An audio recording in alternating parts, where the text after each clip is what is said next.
installation of Mr Pecksniff's new pupil into the bosom of Mr Pecksniff's family, with all the festivities held on that occasion, and the great enjoyment of Mr Pinch. The best of architects and land surveyors kept a horse, in whom the enemies already mentioned more than once in these pages pretended to detect a fanciful resemblance to his master. Not in his outward person, for he was a raw-boned, haggard horse, always on a much shorter allowance of corn than Mr Pecksniff, but in his moral character, wherein, said they, he was full of promise, but of no performance. He was always in a manner going to go, and never going. When at his slowest rate of travelling he would sometimes lift up his legs so high, and display such a mighty action, that it was difficult to believe he was doing less than 14 miles an hour, and he was for ever so perfectly satisfied with his own speed, and so little disconcerted by opportunities of comparing himself with the fastest trotters, that the illusion was the more difficult of resistance. He was a kind of animal who infused into the breasts of strangers a lively sense of hope, and possessed all those who knew him better with a grim despair. In what respect, having these points of character, he might be fairly likened to his master, that good man's slanderers can only explain. But it is a melancholy truth, and a deplorable instance of the uncharitableness of the world, that they made the comparison. In this horse and the hooded vehicle, wherever its proper name might be, to which he was usually harnessed, it was more like a gig with a tumour than anything else. All Mr Pinch's thoughts and wishes centred, one bright frosty morning. For with this gallant equipage he was about to drive to Salisbury alone, there to meet with the new pupil, and thence to bring him home in triumph. Blessings on thy simple heart, Tom Pinch! How proudly dost thou button up that scanty coat, called by a sad misnomer for these many years a great one, and how thoroughly, as with thy cheerful voice thou pleasantly adjurest Sam the hostler not to let him go yet, dost thou believe that quadruped desires to go, and would go if he might? Who could repress a smile of love for thee, Tom Pinch, and not in jest at thy expense, for thou art poor enough already? Heaven knows, to think that such a holiday as lies before thee should awaken that quick flow and hurry of the spirits, in which thou settest down again, almost untasted, on the kitchen window-sill, that great white mug, put by thy own hands last night, that breakfast might not hold thee late, and layest yonder crust upon the seat beside thee, to be eaten on the road when thou art calmer in thy high rejoicing. Who, as thou drivest off, a happy man, and noddest with a grateful lovingness to Pecksniff in his nightcap at his chamber window, would not cry, Heaven speed thee, Tom, and send that thou were going off for ever to some quiet home, where thou mightst live in peace, and sorrow should not touch thee. What better time for driving, riding, walking, moving through the air by any means than a fresh frosty morning, when hope runs cheerily through the veins with the brisk blood, and tingles in the frame from head to foot? This was the glad commencement of a bracing day in early winter, such as may put the languid summer season, speaking of it when it can't be had, to the blush, and shame the spring for being sometimes cold by halves. The sheep bells rang as clearly as the vigorous air, as if they felt its wholesome influence like living creatures. The trees, in lieu of leaves or blossoms, shed upon the ground a frosty rime that sparkled as it fell, and might have been the dust of diamonds. So it was to Tom. From cottage chimneys smoke went streaming high, high as if the earth had lost its grossness, being so fair, and must not be oppressed by heavy vapour. The crust of ice on the else rippling brook was so transparent and so thin in texture that the lively water might of its own free will have stopped. In Tom's glad mind it had, to look upon the lovely morning. And lest the sun should break this charm too eagerly, there moved between him and the ground a mist like that which waits upon the moon on summer nights, the very same to Tom, and wooed him to dissolve it gently. Tom Pinch went on, not fast, but with a sense of rapid motion, which did just as well, and as he went all kinds of things occurred to keep him happy. Thus, when he came within sight of the turnpike, and was a long way off, he saw the tollman's wife, who had at that moment checked her waggon, run back into the little house again like mad, to say, she knew, that Mr Pinch was coming up. And she was right, for when he drew within hail of the gate, forth rushed the tollman's children, shrieking in tiny chorus, "Mr Pinch!" to Tom's intense delight. The very tollman, though an ugly chap in general, and one whom folks would rather shy of handling, came out himself to take the toll, and give him a rough good morning, and that with all this, and a glimpse of a family breakfast on a little round table before the fire, the crust Tom Pinch had brought away with him acquired as rich a flavour as though it had been cut from a fairy loaf. But there was more than this. It was not only the married people and the children who gave Tom Pinch a welcome as he passed. No, no. Sparkling eyes and snowy breasts came hurriedly to many an upper casement as he clattered by, and gave him back his greeting, not stinted either, but sevenfold good measure. They were all merry, they all laughed, and some of the wickedest among them even kissed their hands as Tom looked back. For whom minded poor Mr Pinch? There was no harm in him.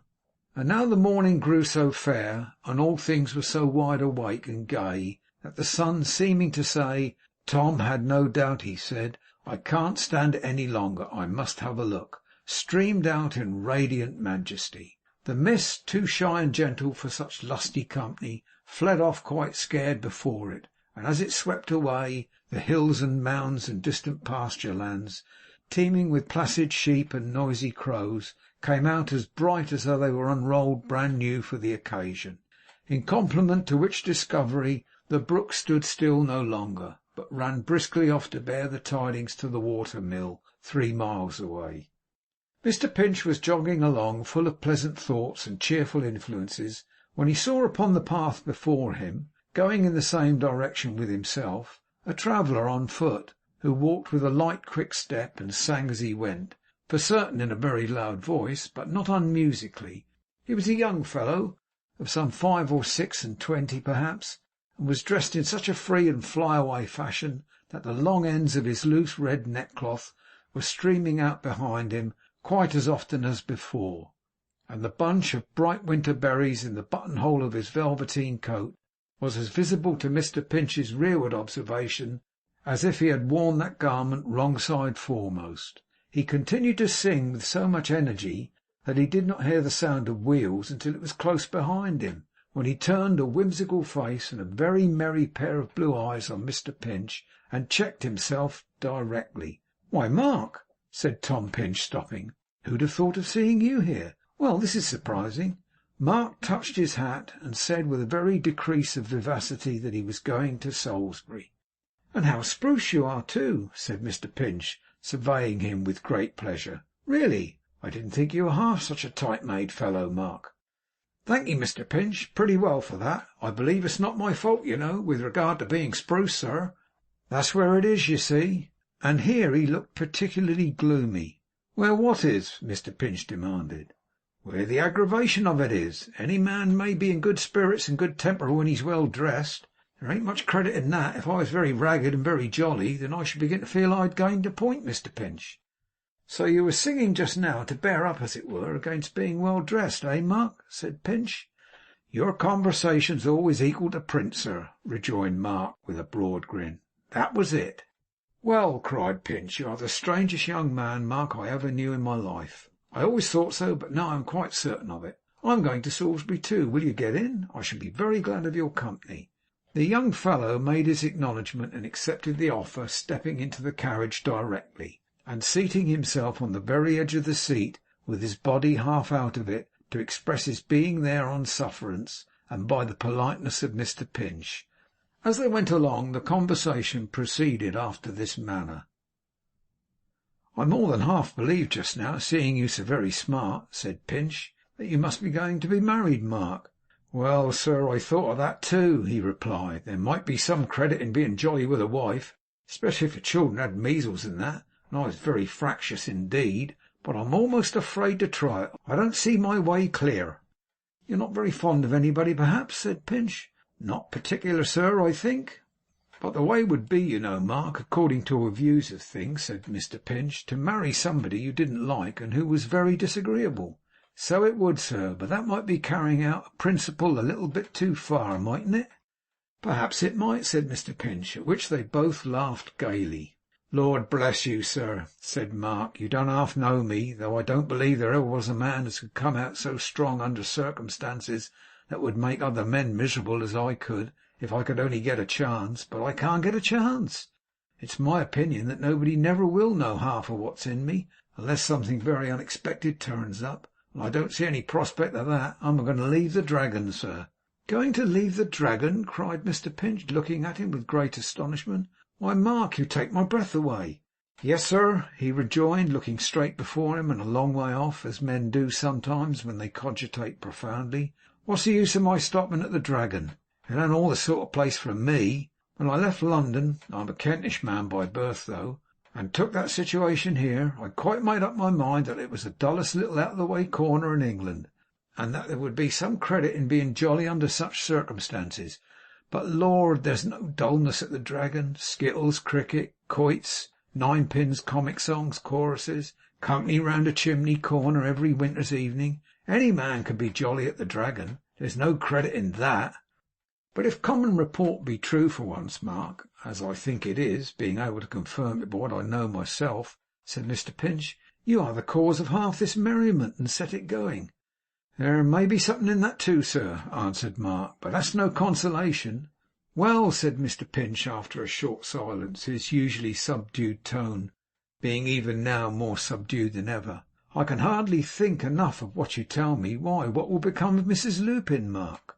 Mark looked more fixedly before him and further off still, as he answered that he didn't suppose it would be much of an object to her. There were plenty of smart young fellows as would be glad of the place. He knew a dozen himself. 'That's probable enough,' said Mr Pinch, 'but I'm not at all sure that Mrs Lupin would be glad of them.' 'Why, I always supposed that Mrs Lupin and you would make a match of it, Mark. So did every one, as far as I know.' 'I never,' Mark replied in some confusion, 'said nothing as was in a direct way courting like to her, nor she to me.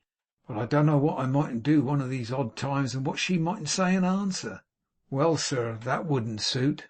'Not to be landlord of the Dragon, Mark?' cried Mr Pinch. 'No, sir, certainly not,' returned the other, withdrawing his gaze from the horizon and looking at his fellow traveller.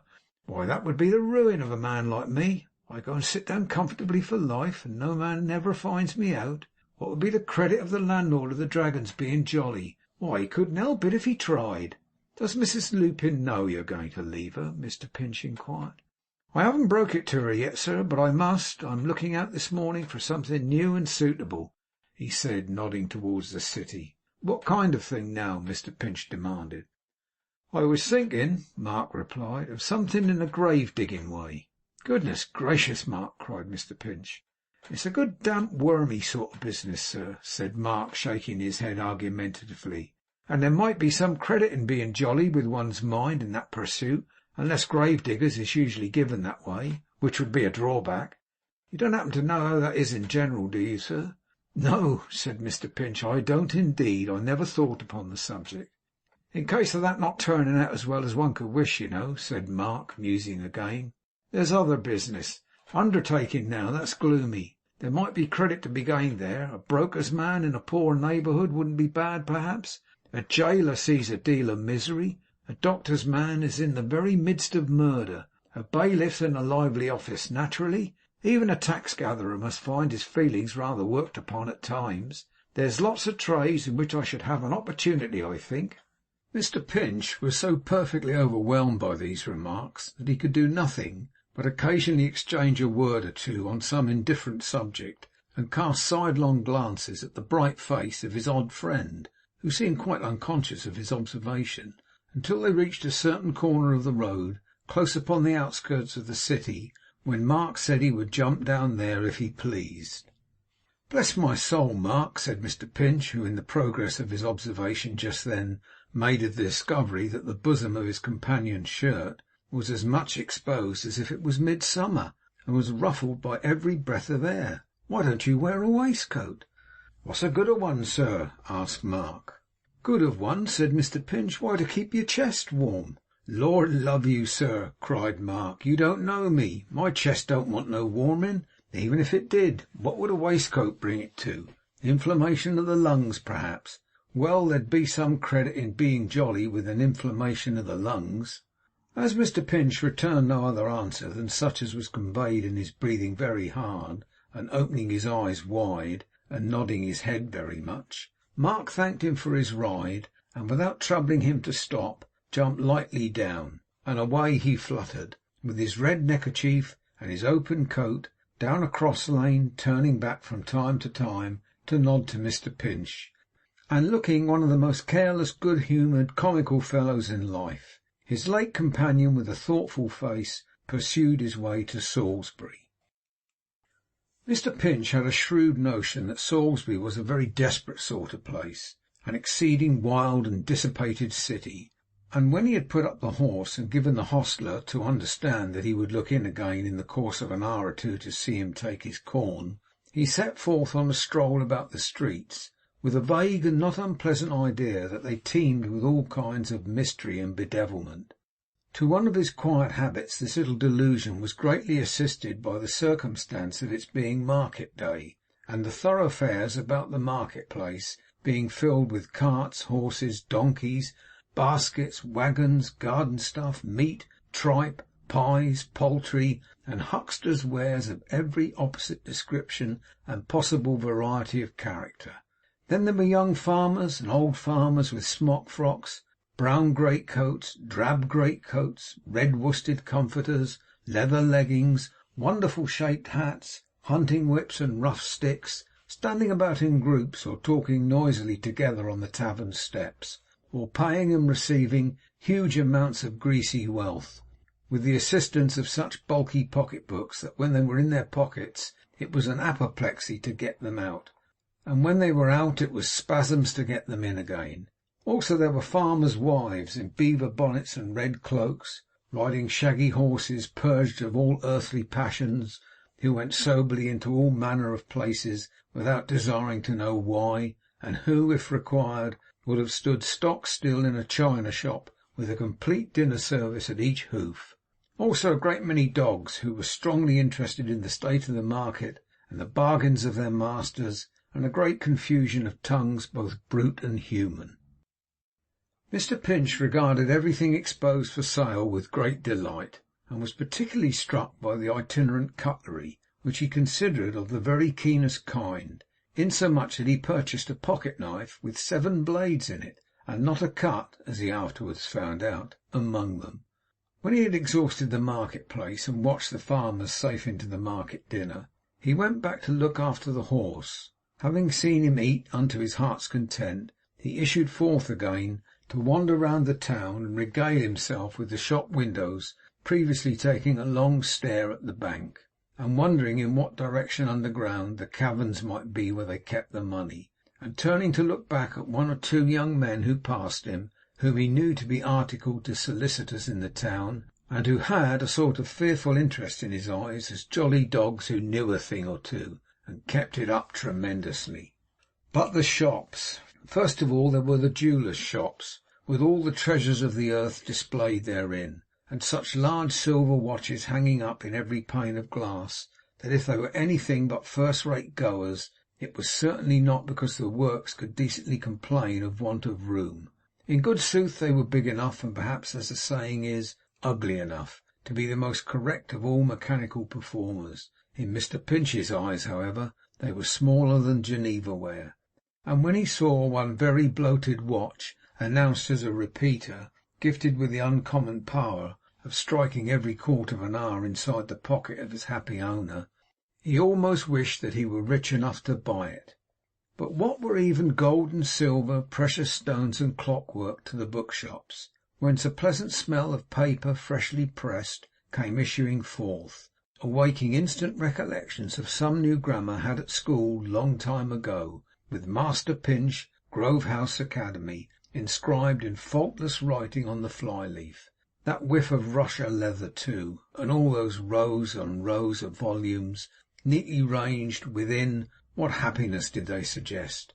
And in the window were the spick and span new works from London, with the title pages, and sometimes even the first page of the first chapter, laid wide open, tempting unwary men to begin to read the book, and then, in the impossibility of turning over, to rush blindly in and buy it. Here too were the dainty frontispiece and trim vignette, pointing like handposts on the outskirts of great cities to the rich stock of incident beyond, and a store of books with many a grave portrait and time-honoured name, whose matter he knew well, and would have given mines to have had any form upon the narrow shell beside his bed at Mr Pecksniff's. What a heart-breaking shop it was! There was another, not quite so bad at first, but still a trying shop, where children's books were sold, and where poor Robinson Crusoe stood alone in his might, with dog and hatchet, goatskin cap, and fowling pieces, calmly surveying Philip Quarn and the host of imitators around him, and calling Mr Pinch to witness that he, of all the crowd, impressed one solitary footprint on the shore of boyish memory, whereof the tread of generations should not stir the lightest grain of sand. And there too were the Persian tales, with flying chests, and students of enchanted books, shut up for years in caverns. And there too was Abdah, the wine merchant, with the terrible little old woman hobbling out of the box in his bedroom. And there the mighty talisman, the rare Arabian Nights, with Cassim Baba, divided by four like the ghost of a dreadful sum, hanging up all glory in the robber's cave. Which matchless wonders, coming fast on Mr Pinch's mind, did so rub up and chafe that wonderful lamp within him, that when he turned his face towards the busy street, a crowd of phantoms waited on his pleasure, and he lived again, with new delight, the happy days before the Pecksniff era. He had less interest now in the chemist shops with their great glowing bottles, with smaller repositories of brightness in their very stoppers, and in their agreeable compromises between medicine and perfumery, in the shape of toothsome lozenges and virgin honey. Neither had he the least regard, but he had never had much, for the tailors, where the newest metropolitan waistcoat patterns were hanging up, which by some strange transformation always looked amazing there, and never appeared at all like the same thing anywhere else. But he stopped to read the playbill at the theatre, and surveyed the doorway with a kind of awe, which was not diminished when a sallow gentleman with a long dark hair came out, and told a boy to run home to his lodgings and bring down his broadsword. Mr Pinch stood rooted to the spot on hearing this, and might have stood there until dark, but that the old cathedral bell began to ring for Vespers service, on which he tore himself away.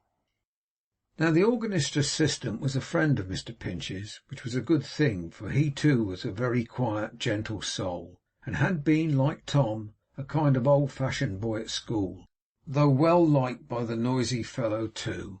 As good luck would have it, Tom always said he had great good luck, the assistant chanced that very afternoon to be on duty by himself, with no one in the dusty organ loft but Tom. So while he played, Tom helped him with the stops, and finally, the service being just over, Tom took the organ himself. It was then turning dark, and the yellow light that streamed in through the ancient windows in the choir was mingled with a murky red.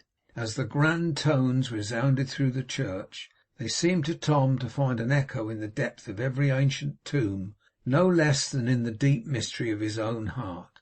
Great thoughts and hopes came crowding on his mind as the rich music rolled upon the air, and yet among them, something more grave and solemn in their purpose, but the same, were all the images of that day, down to its very lightest recollection of childhood.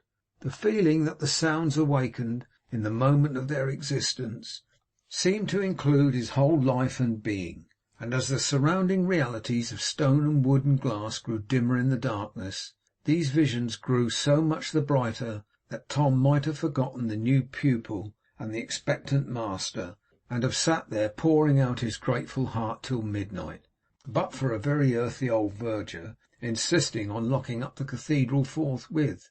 So he took leave of his friend, with many thanks, groped his way out, as well as he could, into the now lamp-lighted streets, and hurried off to get his dinner. All the farmers being by this time jogging homewards, there was nobody in the sanded parlour of the tavern where he had left the horse. So he had his little table drawn out close before the fire, and fell to work upon a well-cooked steak and smoking hot potatoes, with a strong appreciation of their excellence and a very keen sense of enjoyment. Beside him, too, there stood a jug of most stupendous Wiltshire beer, and the effect of the whole was so transcendent that he was obliged every now and then to lay down his knife and fork, rub his hands, and think about it. By the time the cheese and celery came, Mr Pinch had taken a book out of his pocket, and could afford to trifle with the viands, now eating a little, now drinking a little, now reading a little, now stopping to wonder what sort of young man the new pupil would turn out to be. He had passed from this latter theme, and was deep in his book again, when the door opened, and another guest came in, bringing with him such a quantity of cold air that he positively seemed at first to put the fire out. "Very hard frost to-night, sir," said the newcomer, courteously acknowledging Mr Pinch's withdrawal of the little table that he might have a place. "Don't disturb yourself, I beg." Although he said this with a vast amount of consideration for Mr Pinch's comfort, he dragged one of the great leather-bottomed chairs to the very centre of the hearth, notwithstanding, and sat down in front of the fire with a foot on each hob. "My feet are quite numbed. Bitter cold, to be sure." "You have been in the air some considerable time, I dare say," said Mr Pinch. "All day. Outside on a coach, too." That accounts for his making the room so cool, thought Mr Pinch. Poor fellow, how thoroughly chilled he must be. The stranger became thoughtful likewise, and sat for 5 or 10 minutes looking at the fire in silence. At length he rose and divested himself of his shawl and greatcoat, which, far different from Mr Pinch's, was a very warm and thick one. But he was not a whit more conversational out of his greatcoat than in it, for he sat down again in the same place and attitude, and leaning back in his chair began to bite his nails. He was young, 21 perhaps, and handsome, with a keen dark eye and a quickness of look and manner which made Tom sensible of a great contrast in his own bearing, and caused him to feel even more shy than usual. There was a clock in the room, which the stranger often turned to look at. Tom made frequent references to it also, partly from a nervous sympathy with its taciturn companion, and partly because the new pupil was to inquire for him at 6:30, and the hands were getting on towards that hour. Whenever the stranger caught him looking at this clock, a kind of confusion came upon Tom, as if he had been found out in something, and it was a perception of his uneasiness which caused the younger man to say, perhaps with a smile, "We both appear to be rather particular about the time. The fact is, I have an engagement to meet a gentleman here." "So have I," said Mr Pinch. "At 6:30, said the stranger. "At 6:30, said Tom in the very same breath. Whereupon the other looked at him with some surprise. "The young gentleman, I expect," remarked Tom timidly, "was to inquire at that time for a person by the name of Pinch." "Dear me!" cried the other, jumping up. "And I have been keeping the fire from you all this while. I had no idea you were Mr Pinch. I am Mr Martin, for whom you were to inquire. Pray excuse me. How do you do? Oh no, draw nearer, pray." "Thank you," said Tom, "thank you. I am not at all cold, and you are, and we have a cold ride before us." "Well, if you wish it, I will. I am very glad," said Tom, smiling with an embarrassed frankness peculiarly his, and which was as plainly a confession of his own imperfections and an appeal to the kindness of the person he addressed, as if he had drawn up one simple language and committed it to paper. "I am very glad indeed that you turn out to be the party I expected. I was thinking but a minute ago that I could wish him to be like you." "I am very glad to hear it," returned Martin, shaking hands with him again, "for I assure you I was thinking there could be no such luck as Mr Pinch's turning out like you." "No, really," said Tom, with great pleasure. "Are you serious?" "Upon my word I am," replied his new acquaintance. "You and I will get on excellently well, I know, which is no small relief to me to feel, for to tell you the truth, I am not at all the sort of fellow who could get on with everybody, and that's the point on which I had the greatest doubts. But they're quite relieved now. Do me the favour to ring the bell, will you?" Mr Pinch rose and complied with great alacrity. The handle hung just over Martin's head as he warmed himself, and listened with a smiling face to what his friend went on to say. It was, "If you like punch, you'll allow me to order a glass apiece, as hot as it can be made. that we may usher in our friendship in a becoming manner. To let you into a secret, Mr Pinch, I never was so much in want of something warm and cheering in my life, but I didn't like to run to the chance of being found drinking it without knowing what kind of person you were, for first impressions, you know, often go a long way, and last a long time. Mr Pinch assented, and the punch was ordered. In due course it came, hot and strong. After drinking to each other in the steaming mixture, they became quite confidential. "I'm a sort of relation of Pecksniff's, you know," said the young man. "Indeed!" cried Mr Pinch. "Yes, my grandfather is his cousin, so he's kith and kin to me, somehow, if you can make that out. I can't." "Then Martin is your Christian name?" said Mr Pinch, thoughtfully. "Oh!" "Of course it is," returned his friend. "I wish it was my surname, for my own is not a very pretty one, and it takes a long time to sign. Chuzzlewit is my name." "Dear me!" cried Mr Pinch, with an involuntary start. "You're not surprised at my having two names, I suppose?" returned the other, setting his glass to his lips. "Most people have." "Oh no," said Mr Pinch, "not at all. Oh dear, no. Well," and remembering that Mr Pecksniff had privately cautioned him into saying nothing in reference to the old gentleman of the same name who had lodged at the Dragon, he had no better means of hiding his confusion than by raising his own glass to his mouth. They looked at each other out of their respective tumblers for a few seconds, and then put them down empty. "I told them in the stable to be ready for us 10 minutes ago," said Mr Pinch, glancing at the clock again. "Shall we go?" "If you please," returned the other.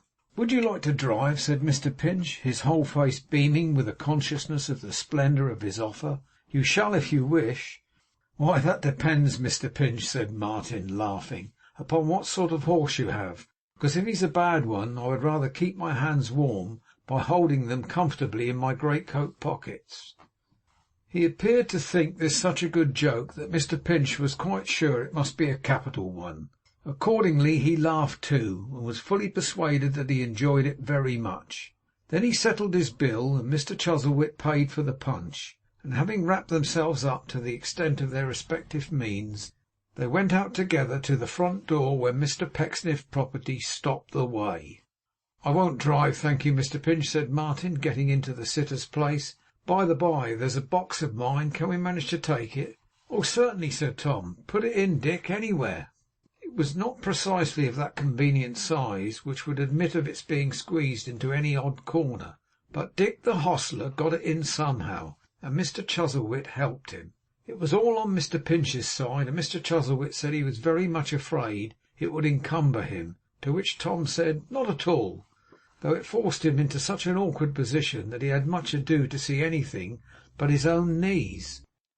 But it is an ill wind that blows nobody any good, and the wisdom of the saying was verified in this instance, for the cold air came in from Mr Pinch's side of the carriage, and by interposing a perfect wall of box and man between it and the new pupil, he shielded that young gentleman effectually, which was a great comfort. It was a clear evening with a bright moon. The whole landscape was silvered by its light and by the hoar frost, and everything looked exquisitely beautiful.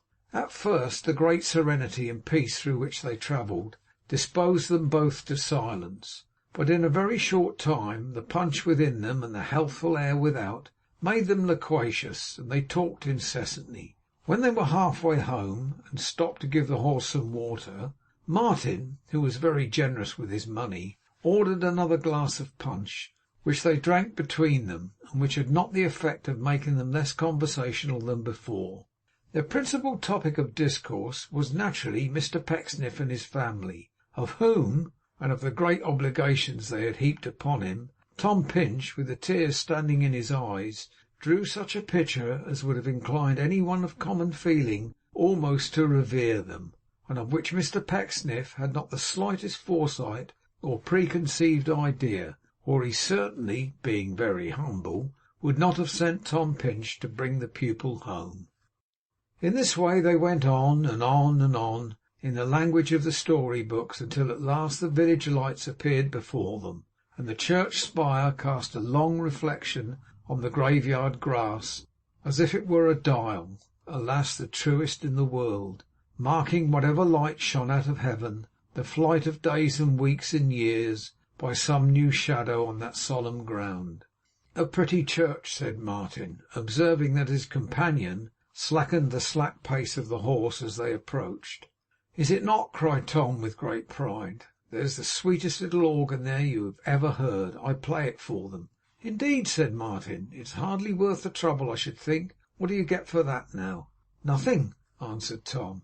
Well, returned his friend, you are a very strange fellow.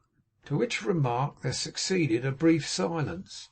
When I say nothing, observed Mr. Pinch cheerfully, I am wrong, and don't say what I mean, because I get a great deal of pleasure from it, and the means of passing some of the happiest hours I know. It led to something else the other day, but you will not care to hear about that, I dare say. Oh yes, I shall. What?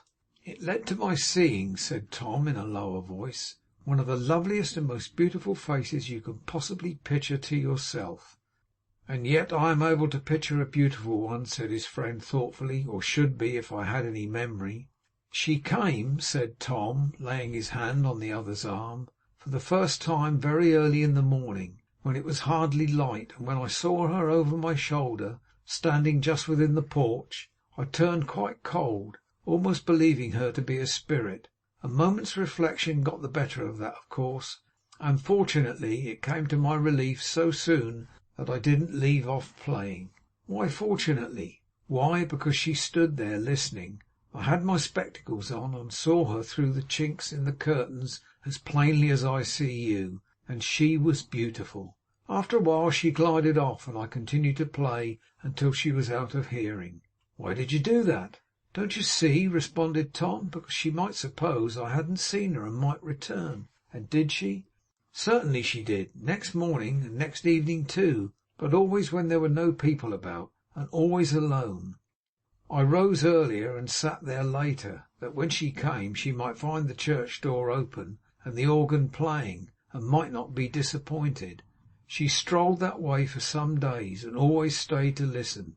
But she is gone now, and of all unlikely things in the wide world, it is perhaps the most improbable that I shall ever look upon her face again. You don't know anything more about her? No. And you never followed her when she went away? Why should I distress her by doing that? Said Tom Pinch. It is likely that she wanted my company. She came to hear the organ, not to see me. And would you have me scare her from a place she seemed to grow quite fond of? Now, heaven bless her, cried Tom, to have given her but a minute's pleasure every day, I would have gone on playing the organ at those times until I was an old man, quite contented if she sometimes thought of a poor fellow like me as a part of the music, and more than recompensed if she ever mixed me up with anything she liked as well as she liked that. The new pupil was clearly very much amazed by Mr. Pinch's weakness, and would probably have told him so and given him some good advice, but for their opportune arrival at Mr. Pecksniff's door, the front door this time, on account of the occasion, being one of ceremony and rejoicing.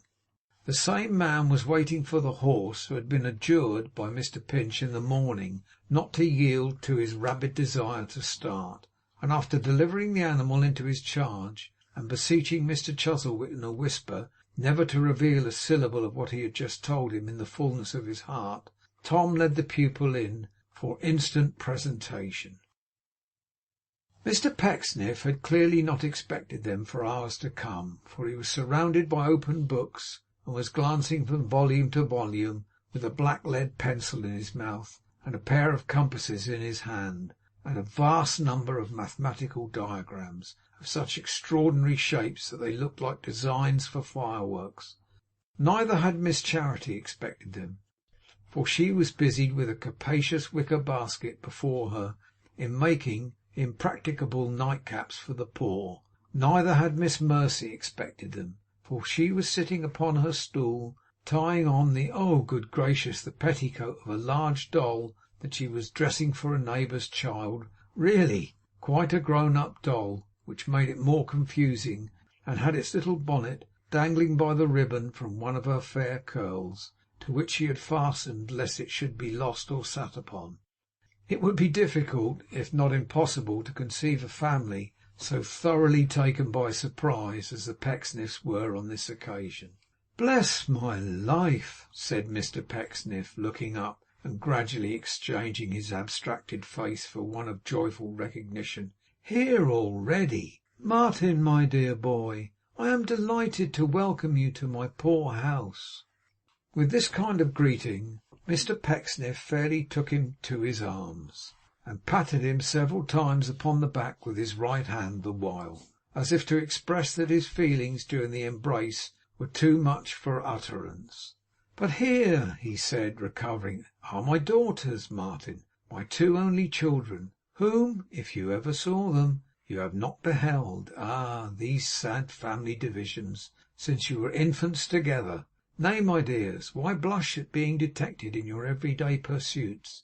We had prepared to give you the reception of a visitor, Martin, in our little room of state," said Mr Pecksniff, smiling. "But I like this better. I like this better. O blessed star of innocence, wherever you may be, how did you glitter in your home of ether, when the two Miss Pecksniffs put forth each her lily hand, and gave the same with mantling cheeks to Martin! How did you twinkle, as if fluttering with sympathy, when Mercy, reminded of the bonnet in her hair, hid her face and turned her head aside, the while her gentle sister plucked it out, and smote her with her sister's soft reproof upon her buxom shoulder? And how," said Mr Pecksniff, turning round after the contemplation of these passages, and taking Mr Pinch in a friendly manner by the elbow, "how has our friend used you, Martin?" "Very well indeed, sir. We're on the best terms, I assure you." "Old Tom Pinch," said Mr Pecksniff, looking on him with affectionate sadness. "Ah! It seems but yesterday that Thomas was a boy, fresh from the scholastic course. Yet years have passed, I think, since Thomas Pinch and I first walked the world together." Mr Pinch could say nothing. He was too much moved, but he pressed his master's hand and tried to thank him. "And Thomas Pinch and I," said Mr Pecksniff, in a deeper voice, "will walk it yet, in mutual faithfulness and friendship. And if it comes to pass that either of us be run over in any of those busy crossings which divide the streets of life, the other will convey him to the hospital in hope, and sit beside his bed in bounty. Well, well, well," he added in a happier tone, as he shook Mr Pinch's elbow hard. "No more of this, Martin, my dear friend, that you may be at home within these walls. Let me show you how we live, and where. Come." With that he took up a lighted candle, and, attended by his young relative, prepared to leave the room. At the door he stopped. "You'll bear us company, Tom Pinch?" Aye, cheerfully, though it had been to death, would Tom have followed him, glad to lay down his life for such a man. "This," said Mr Pecksniff, opening the door of an opposite parlour, "is the little room of state I mentioned to you. My girls have pride in it, Martin. This," opening another door, "is the little chamber in which my works, slight things at best, have been concocted. Portrait of myself by Spiller, bust by Spoker. The latter is considered a good likeness. I seem to recognise something about the left-hand corner of the nose myself." Martin thought it was very like, but scarcely intellectual enough. Mr Pecksniff observed that the same fault had been found with it before. It was remarkable it should have struck his young relation too. He was glad to see he had an eye for art. "Various books, you observe," said Mr Pecksniff, waving his hand towards the wall, "connected with our pursuit. I have scribbled myself, but have not yet published. Be careful how you come upstairs. This," opening another door, "is my chamber. I read here when the family suppose I have retired to rest. Sometimes I injure my health rather more than I can quite justify to myself by doing so. But art is long and time is short. Every facility you see for jotting down crude notions, even here." These latter words were explained by his pointing to a small round table on which there was a lamp, divers sheets of paper, a piece of india rubber, and a case of instruments, all put ready, in case of an architectural idea should come into Mr Pecksniff's head in the night, in which event he would instantly leap out of bed and fix it for ever. Mr Pecksniff opened another door on the same floor, and shut it again, all at once, as if it were a blue chamber. But before he had well done so, he looked smilingly round, and said, "Why not?" Martin couldn't say why not, because he didn't know anything at all about it. So Mr Pecksniff answered himself by throwing open the door and saying, "My daughter's room. A poor first floor to us, but a bower to them. Very neat, very airy. Plants, you observe. Hyacinths, books again, birds." These birds, by the by, comprised in all one staggering old sparrow without a tail, which had been borrowed expressly from the kitchen. Such trifles as girls love are here, nothing more. Those who seek heartless splendour would seek it here in vain. With that he led them to the floor above. "This," said Mr Pecksniff, throwing wide the door of the memorable two-pair front, "is a room where some talent has been developed, I believe. This is a room in which an idea for a steeple occurred to me that I may one day give to the world. We work here, my dear Martin. Some architects have been bred in this room. A few, I think, Mr Pinch?" Tom fully assented, and what is more, fully believed it. "You see," said Mr Pecksniff, passing the candle rapidly from roll to roll of paper, "some traces of our doings here. Salisbury Cathedral from the north, from the south, from the east, from the west, from the south east, from the nor'-west, a bridge, an almshouse, a jail, a church, a powder magazine, a wine cellar, a portico, a summer house, an ice house, plans, elevations, sections of every kind of thing. And this," he added, having by this time reached another large chamber on the same story with 4 little beds in it, "this is your room, of which Mr Pinch here is the quiet sharer. A southern aspect, a charming prospect. Mr Pinch's little library, you perceive. Everything agreeable and appropriate. If there is any additional comfort you would desire to have here at any time, pray mention it, even to strangers, far less to you. My dear Martin, there is no restriction on that point." It was undoubtedly true, and may be stated in corroboration of Mr Pecksniff, that any pupil had the most liberal permission to mention anything in this way that suggested itself to his fancy. Some young gentlemen had gone on mentioning the very same thing for 5 years without ever being stopped. "The domestic assistants," said Mr Pecksniff, "sleep above, and that is all." After which, and listening complacently as he went to the encomiums passed by his young friend on the arrangements generally, he led his way to the parlour again. Here a great change had taken place, for festive preparations on a rather extensive scale were already completed, and the two Miss Pecksniffs were awaiting their return with hospitable looks. There were 2 bottles of currant wine, white and red, a dish of sandwiches, very long and slim, another of apples, another of Captain's biscuits, which are always a moist and jovial sort of viand, a plate of oranges, cut up small and gritty, with powdered sugar, and a highly geological home-made cake. The magnitude of these preparations quite took away Tom Pinch's breath, for though the new pupils were usually let down softly, as one may say, particularly in the wine department, which had so many stages of declension that sometimes a young gentleman was a whole fortnight in getting to the pump, still this was a banquet, a sort of Lord Mayor's feast in private life, something to think of and hold on by afterwards. To this entertainment, which apart from its own intrinsic merits had the additional choice quality that it was in strict keeping with the night being both light and cool, Mr Pecksniff besought the company to do full justice. "Martin," he said, "will seat himself between you two, my dears, and Mr Pinch will come by me. Let us drink to our new inmate, and may we be happy together. Martin, my dear friend, my love to you. Mr Pinch, if you spare the bottle, we shall quarrel." And trying, in his regard for the feelings of the rest, to look as if the wine were not acid and didn't make him wink, Mr Pecksniff did honour to his own toast. "This," he said, in allusion to the party, not the wine, "is a mingling that repays one for much disappointment and vexation. Let us be merry." Here he took a Captain's biscuit. "It is a poor heart that never rejoices, and our hearts are not poor, no." With such stimulants to merriment did he beguile the time, and do the honours of the table, while Mr Pinch, perhaps to assure himself that what he saw and heard was holiday reality, and not a charming dream, ate of everything, and in particular disposed of the slim sandwiches to a surprising extent. Nor was he stinted in his draughts of wine, but on the contrary, remembering Mr Pecksniff's speech, attacked the bottle with such vigour that every time he filled his glass anew, Miss Charity, despite her amiable resolves, could not repress a fixed and stony glare, as if her eyes had rested on a ghost.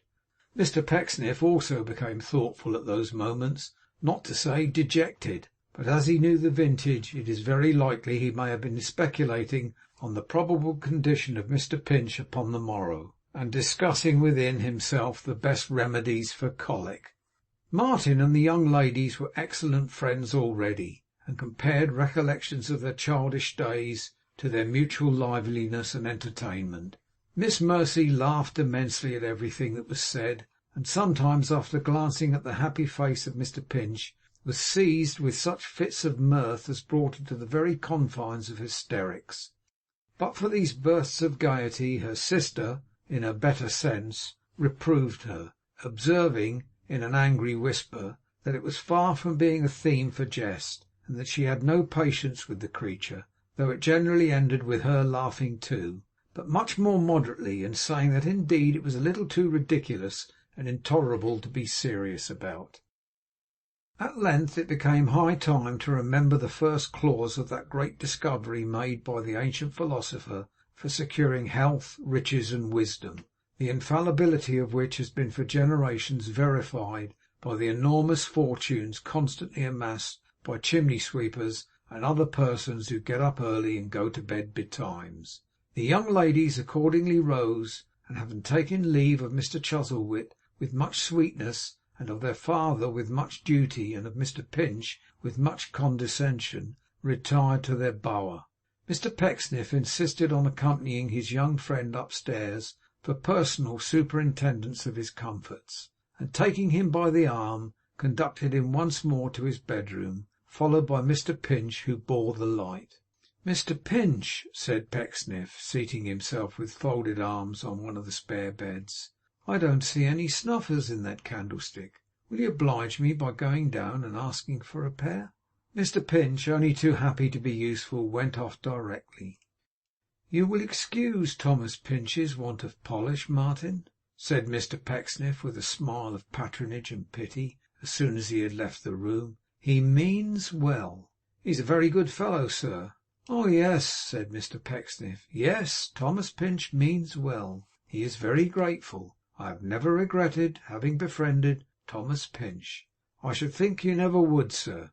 'No,' said Mr Pecksniff. 'No, I hope not. Poor fellow, he is always disposed to do his best, but he is not gifted. You will make him useful to you, Martin, if you please. If Thomas has a fault, it's that he is sometimes a little too apt to forget his position. But that is soon checked. Worthy soul, you will find him easy to manage. Good night.' 'Good night, sir.' By this time Mr Pinch had returned with the snuffers. 'And a good night to you, Mr Pinch,' said Pecksniff, 'and sound sleep to you both. Bless you, bless you.' Invoking this benediction on the heads of his young friends with great fervour, he withdrew to his own room, while they, being tired, soon fell asleep. If Martin dreamed at all, some clue to the matter of his visions may possibly be gathered from the after pages of this history. Those of Thomas Pinch were all of holidays, church organs, and seraphic Pecksniffs. It was some time before Mr Pecksniff dreamed at all, or even sought his pillow, as he sat for full 2 hours before the fire in his own chamber, looking at the coals and thinking deeply. But he, too, slept and dreamed at last. Thus, in the quiet hours of the night, one house shuts in as many incoherent and incongruous fancies as a madman's head. End of chapter 5.